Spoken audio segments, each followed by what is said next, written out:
Your call has been forwarded to an automatic voice message system. Matt Horn is not available. At the tone, please record your message. When you have finished recording, you may hang up or press 1 for more options. You see Tommy? He in trouble again? He's a screw-up. Scoop or not, he's my brother. I'll be right back. You're a good boy, Sean. But Tommy ain't worth shooting. How much trouble you in anyway? 6 large. Jesus, Tommy. Hello, Matt. I'm calling to talk to you about all the things that are going on over here in the United States. And this is Hillary Clinton. And have you been seeing those Republicans? Oh, my goodness. You'd think they were out there on a lawless range every time they're on their debates. I hope you're doing great. And it was wonderful to call and talk to you. Thanks again. Have a great 2016. I intend to.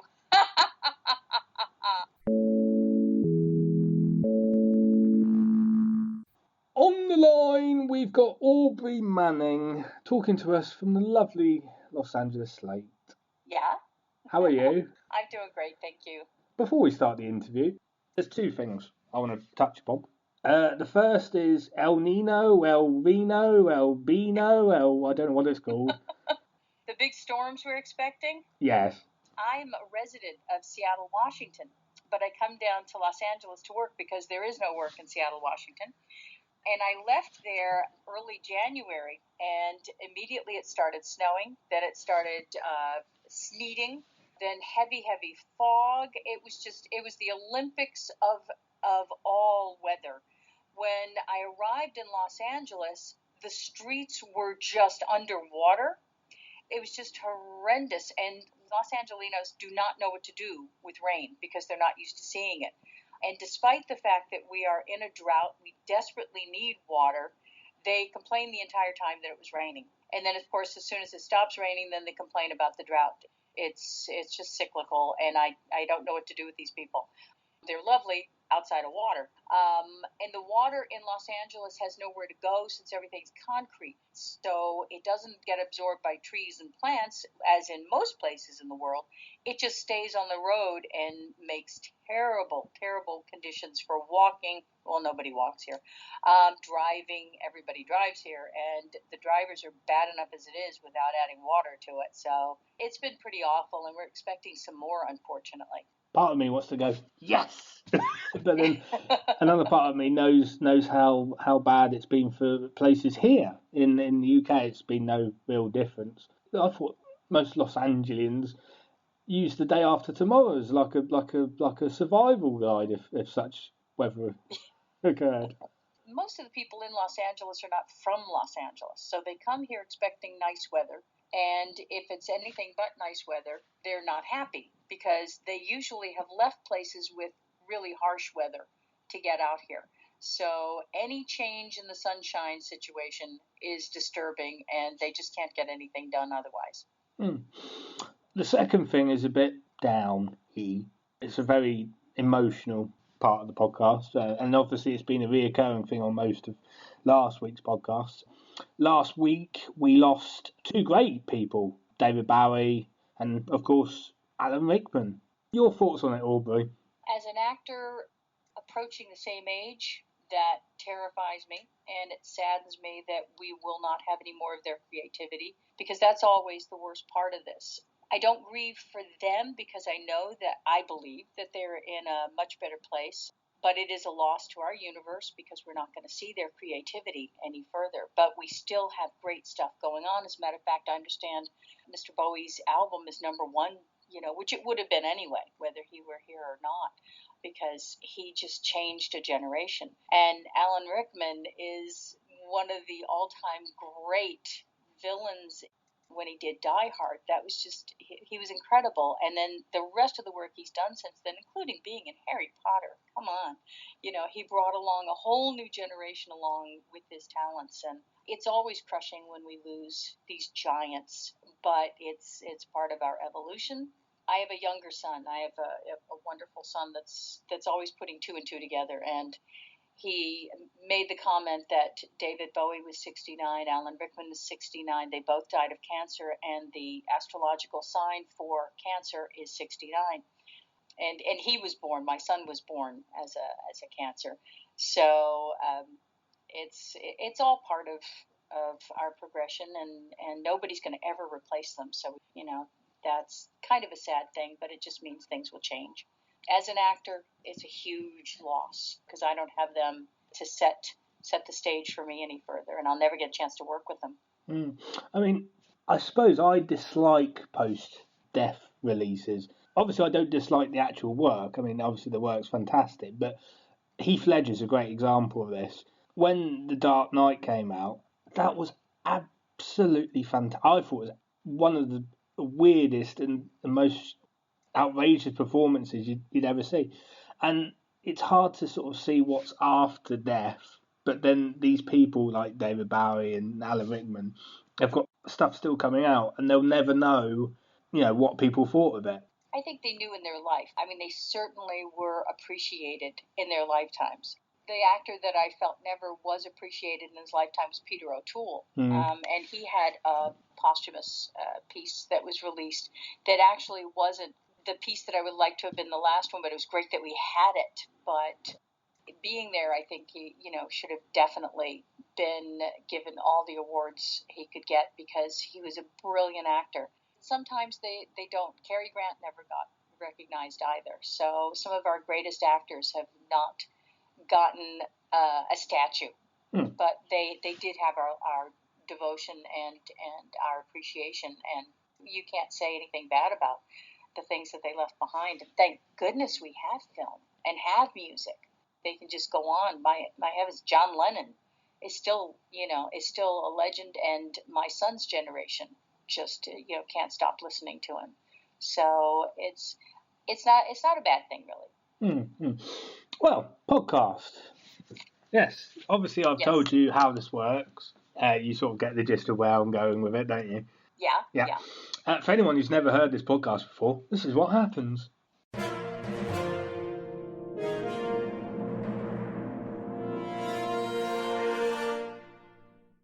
Hello, and welcome to Matt Horn Meets. I am a computer, the Hawk 1000. I am here to tell you how the podcast works. Throughout the interview, both Matt and the interviewee will be selecting objects for use in the final part of the podcast, where the interviewee will be pitching a film idea. It should be noted at this point that the interviewee's responses are real and at time of recording, and none of the objects have been selected beforehand. Thank you, and goodbye. So Aubrey, how are you feeling? You feeling confident? Yes. Good, wonderful. I'm feeling confident because this is voice and not picture, so that's really great. Oh, okay.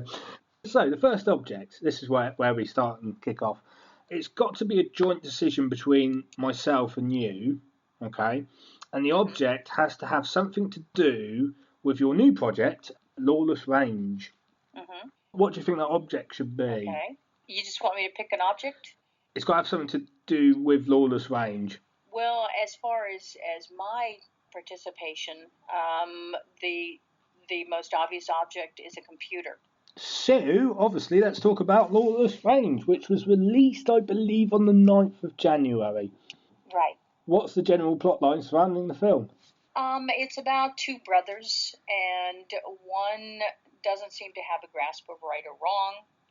The other brother is devoted to his family and will do anything he can to save his brother, which is what he spends the entire movie doing.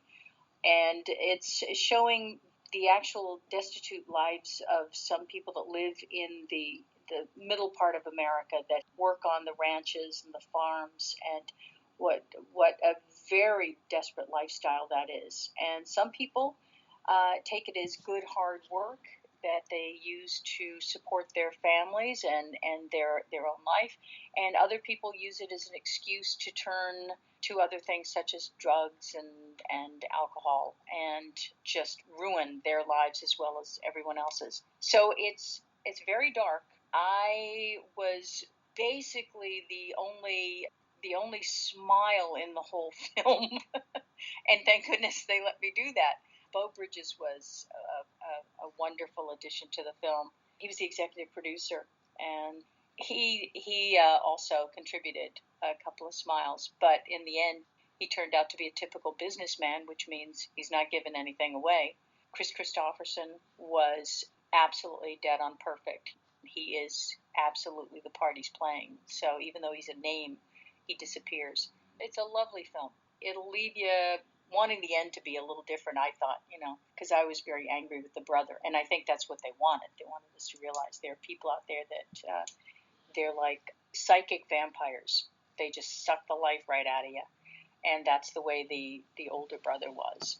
He played Whitney. Mm-hmm. Whitney Maydeen. Where does Whitney fit into anything? Oh, Whitney Maydeen is the secretary to Beau Bridges, who is the richest man in San Patricios, which is where this takes place. And we have a lovely relationship. He tells me what to do and I ignore him. But I keep his office running, so he likes to give me a hard time. We have a lovely little relationship. But he's a hard-working man, earns every dime, but he doesn't give it away. And I'm supposed to be, not doing too badly either, but she's kind of a character. And we had a good time. How would you say the film is different and unique? It's not a feel-good film. I think the writer, or at least most of the production company, had a background from Australia. So there was that sensibility in the film. It was a little Australian, which I really loved. Rather than thinking of it in the American West, it gave a little sense of being kind of an outback. It's kind of an indie. It's straight up indie, which means there's a lot of creative shots, a lot of David Lynch kind of camera work, which I always loved. And there's some surprising twists and turns. The women in the film are represented brilliantly because the women are strong. They know what they want. They know what they need. And everybody in the film is very real. It's raw and it's real. This is always a fun one. Are there any sort of funny anecdotes you could share about the production of the film?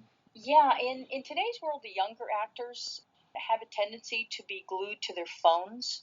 So in just about everything that I do these days, I'm usually the oldest person on the set because everything's written for a bunch of parts for young people, and then you'll have one older person or a couple of older people. So consequently, I noticed that when cut is yelled, when somebody stops the shot, the younger people will turn around, they'll start working on their phone, or they'll go get something from the craft services. I never do that. When I'm on set, and once I sit down in a chair, I am that person, and I don't leave. I just take care of myself. And during San Patricios, before it was Lawless Range, the director was directing a scene with a couple of us in it, and when he yelled cut, the other actors would take off and hang around close by so they could be grabbed at any moment. But I just sat there and I was still working on the computer. I was doing what my character would do. I overheard the director at one point say to the AD, the assistant director, he goes, "You know what I like about Aubrey?" And the AD said, "No, what?" He goes, "She stays put." And I considered that a huge compliment that he actually noticed. He didn't have to go find me. And I was there waiting for the next shot no matter what. So that's about it. I was going to say, did you go over to Beau Bridges and say, well, I've had a look at your accounts, there's something wrong here? At the end of the shoot, the day of the shooting, this has happened to me 3 times now, just in the last 5 years, because I did stage for 40 years. And I worked with Hugh Laurie in my first television experience. And when I was done with my scene and the adrenaline was draining, I looked up and there was Hugh Laurie putting his hand out to shake my hand. And he just said such wonderful things to me about, how he understood how hard it was to do the role that I'd just done and how brilliant I was, which meant the world to me. And the same thing happened with Beau Bridges. He sought me out. I'm not one of those people that ask for selfies with everybody, and I don't go after stars just so I can cozy up to them. I just do my job and I leave, which is probably why I'll always have small parts, but that's okay. I love that. But Bo Bridges sought me out and came up and shook my hand and told me how great it was to work with me. And that means so much to a lot of us that don't, we don't get the Oscars and all that sort of stuff. And that's okay. We're there to support. But it's nice to get the support of somebody like Bo Bridges or Hugh Laurie or Debbie Allen. It's just great. Well, Aubrey, it's time for your second object. Uh-oh. Yeah. Funny enough, it's an object which you might treasure a bit more than most people do. Most people want to throw darts at it. Oh, okay. Yeah. It's a 5x5 signed photograph of myself. Excellent. Thank you very much. People can't believe I've actually spent a year signing them, but there we go. Super. I know. The question that goes with it is, what made you want to get into acting in the first place? This is such a cliche. I think everybody gives the same answer, with the exception of, I can't remember his name now. Sam Jackson, I think, gives a different answer than I've ever heard. I didn't want to get into acting. I just did. It never crossed my mind to do anything else. From the first time I went to a movie with my sister, and I must have been 4 or 5 years old, I came racing back home to tell my mother about this wonderful little girl that I had seen singing and dancing, and I had always been singing and dancing around the house, annoying everybody. And it turned out I had seen a Shirley Temple movie. My mom, always ready to give me nothing but the truth, explained to me that little girl was actually the same age as she was, which horrified me because my mom was like 30 years old at the time, which to me was very old, being a 4 or 5 year old kid. But from the very second that I saw the Mickey Mouse Club, that I saw Shirley Temple, it was an acknowledgement that people do that. I've been doing that. I've been singing and dancing all these little years, these very few years that I've been on Earth. But actually people do it, and they do it with other people, and people enjoy it. So that's how I got into acting. And my parents did not want me to be an actor. They sent me to college to be a teacher or a nurse. I got my degree in teaching and didn't continue teaching. I gave up pursuing any civilian jobs, I call them, when my sister passed away at 30 unexpectedly from a heart disease. And I just said, you know what? Life's too short. I'm not going to let this pass me by. And I did an audition, landed the part, never looked back. And at that time, I think I was 24. And I've been offered all kinds of jobs in other arenas. I've been offered management jobs and everything. And I've always turned them down, say, no, I'm an actor. Why would I do that? I'm just your temp right here.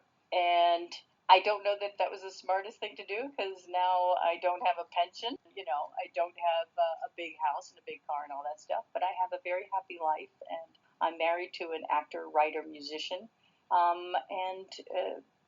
It's just what I was meant to do. So I never really chose to be an actor. I never really got into it. It was always there.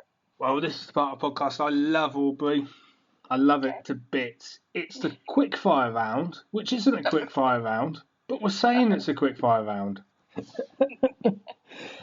And basically, this is the point of the podcast where you get to choose from 1 to 5 objects. Yes, 1 to 5 objects from my ISU, which is an imaginary storage unit.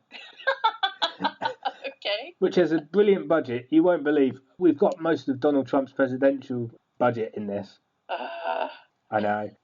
But we say it's like a cross between the TARDIS and Sherlock's Mind Palace, given the fact none of it exists. Yes. Sue, how many objects would you like? Well, my lucky number's 4, so I'll go with 4. 4, okay. Obviously, we should say now this is a completely random choice. I've not given you any sort of hints or anything like that, have I? No, none. What 4 objects would you like? Let's see. Let's go with a holy card.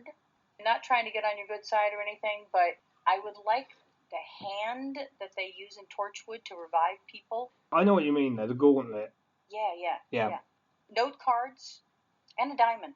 A diamond. So just to recap, we've got a holy card. Mm-hmm. Yeah. Hand from Torchwood that we know is the gauntlet. Note cards and a diamond.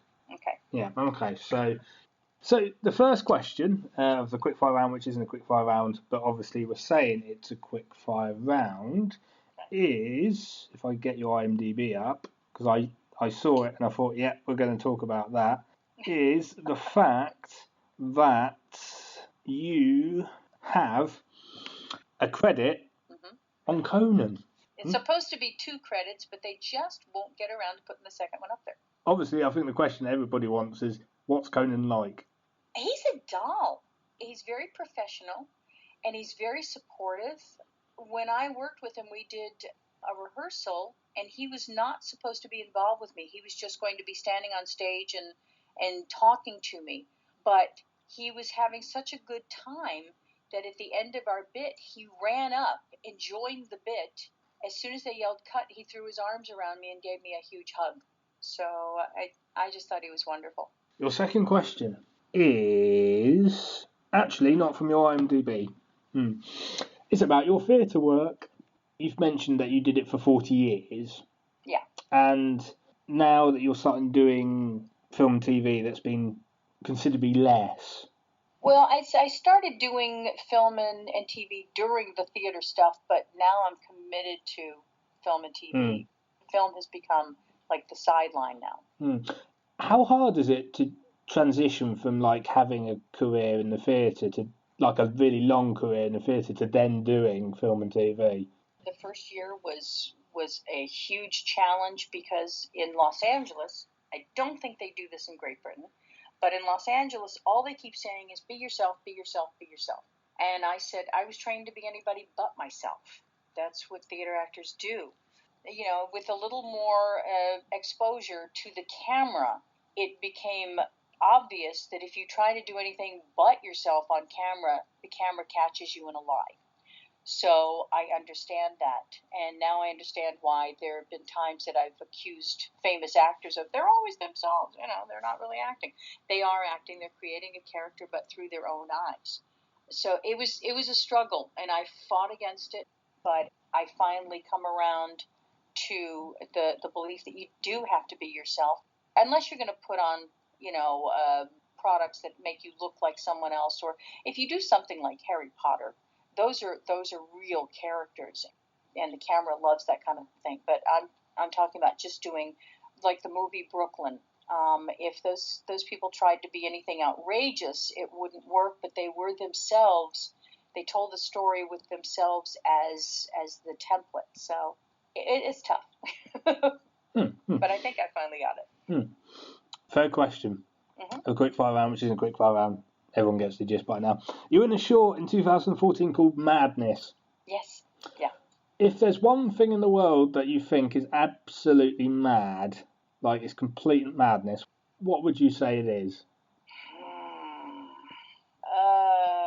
There are a lot of things, but I'm going to try and be unusual. The fact that older individuals, older souls in this world are not regarded as important as the shiny new ones, and it's very frustrating.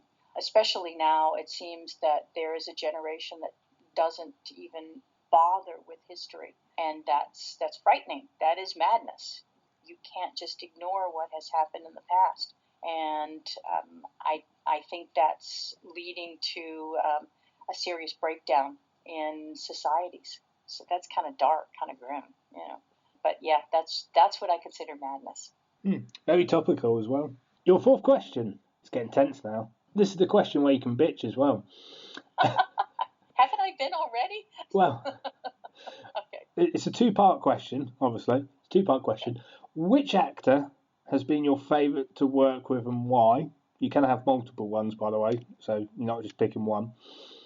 And obviously, given the fact you're working now in film and TV, which actor or actress would you like to work with in the future? Oh, wow. Well, my favorite actor that I've worked with so far would definitely be Hugh Laurie, because I had 5 words on the show House, but I worked 4 days. And during those 4 days, I sat there and watched him work. But he was also the executive producer of the show. So I watched him juggle that. And he was just brilliant and generous. And he was working with children at the same time, which is not an easy thing to do. But fortunately, the kids were just as professional as everyone else. So he's probably my number one actor that that I've adored working with. There have been others, but gosh, at this point in time, I'm like Denzel Washington. I need my glasses. I can't think of who else that would be. We believe in the United States. The reason that the British actors are able to come over here and get so many wonderful jobs is because they're so much better trained than we are, and they have the discipline that a lot of us are lacking. I'm not lacking any discipline, and there's a lot of us that do have it, but most of my favorite actors are British, and I would kill to work with Judi Dench.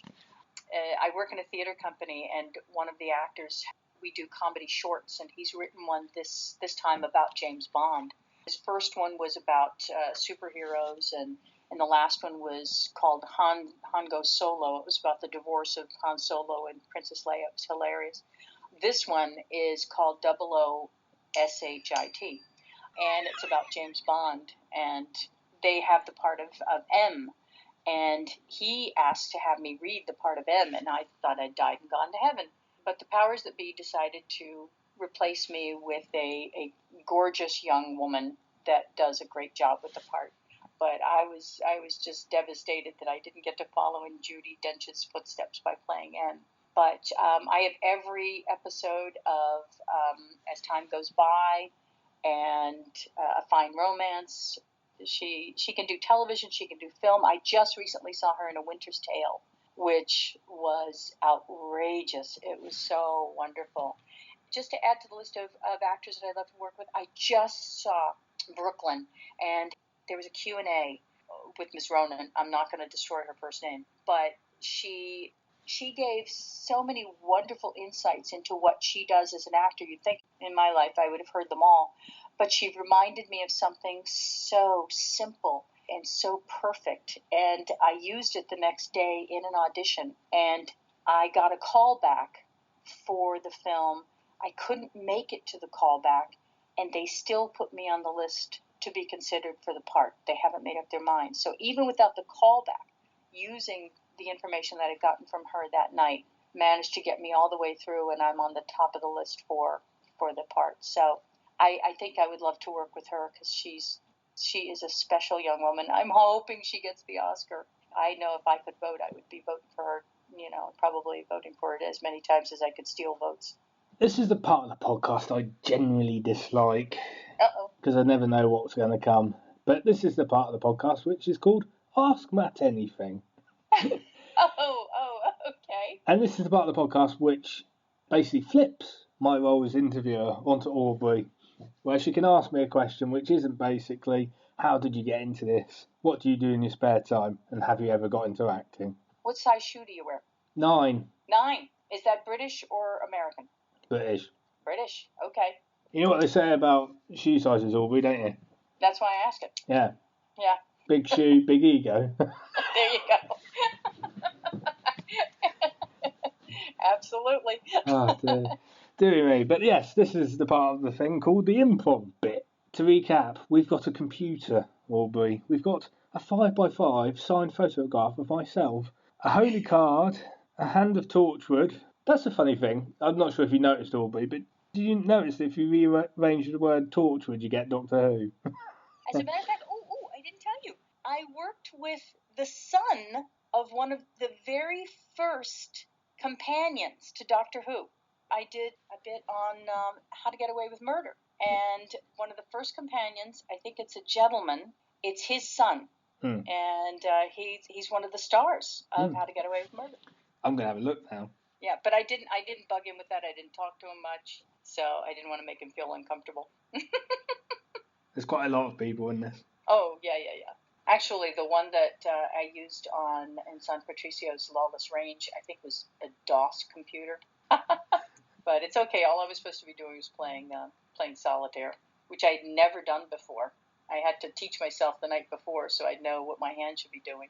And when I did How to Get Away with Murder, they handed me a couple of knitting needles. They assumed I knew how to knit, so I went home and taught myself how to knit overnight.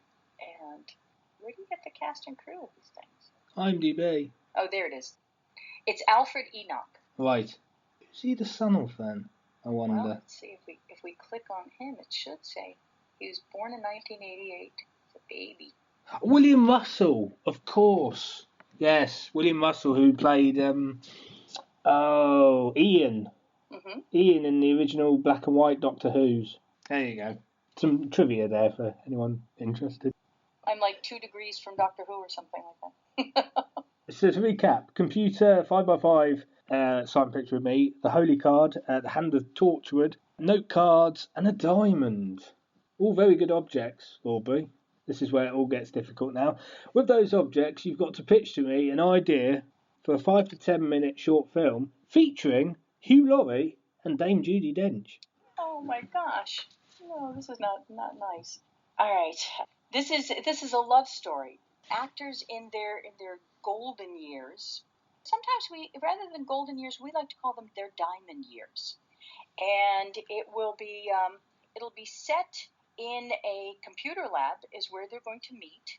And on Judy's desk there will be this lovely photo of Matt Horn, which Hugh is not happy that she keeps that on her desk because he's afraid there might be something going on there.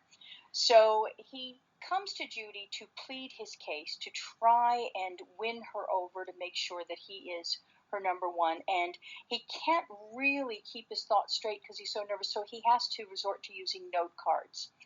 While he's going through these note cards, at some point, he doesn't realize that he has actually slipped in a wonderful little holy card with the picture of St. Valentine on it. And being that it's January, it's very close to St. Valentine's Day, he decides to leave that right in front of the picture of Matt Horn. Unfortunately, this gives Judy the idea that it's meant to be that she should be with Matt Horn.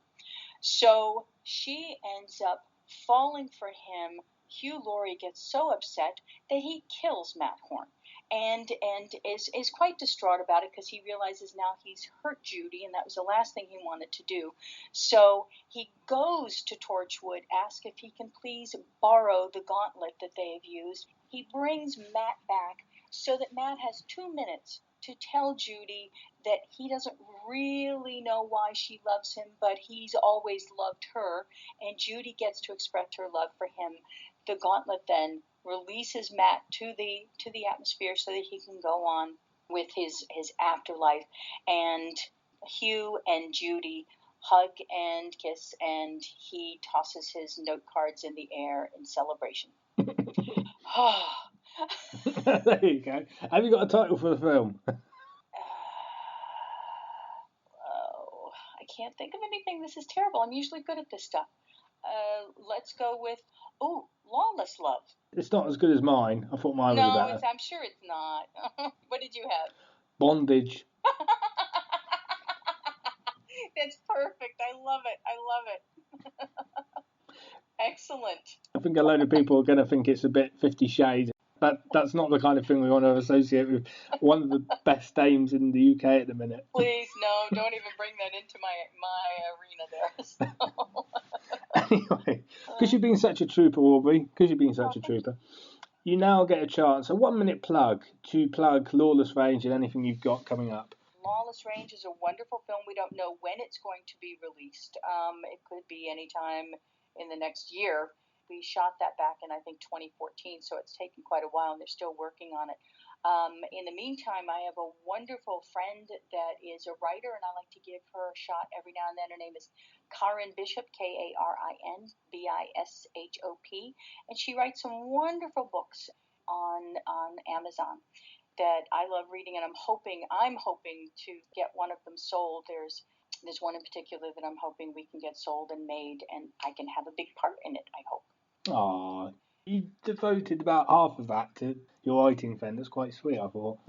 Oh, I try. Yeah. Just to add a few things, you're on Twitter as well. Yes, I am. I have 2 Twitter accounts because I screwed up on the first one and they shut me down, so I have to create a new one. I bought a book on how to do Twitter, so that's... You didn't. That's what I had to do. You didn't. I did. I was doing Ray Donovan, and I was trying to send out tweets to all these casting directors that had given me their Twitter handles. And if you aren't already on their following or whatever, after like 10, Twitter shuts you down as spamming them. So there's a thing where you, in order to do things to people that you don't know, you have to put a dot space and then the Twitter handle. And that way you then have unlimited tweets to send out. But I learned that the hard way. So I have a Twitter handle at Ms. Aubrey Manning, and then the other is at Cast Aubrey. Well, Aubrey, it's been a pleasure interviewing you. Thank you. It's been a great pleasure speaking to you. And finally, it's been a couple of weeks we've been planning this. So thanks for reaching out. I really appreciate it. We got to do it in the end. It was all that weather. Yeah. And so far, you're the highlight of my 2016. So thank you. Oh, I'm a highlight of somebody's year, at least. There you go. Thanks very much for your time. Okay, you too. And please keep in touch. Bye-bye now. Okay, bye-bye.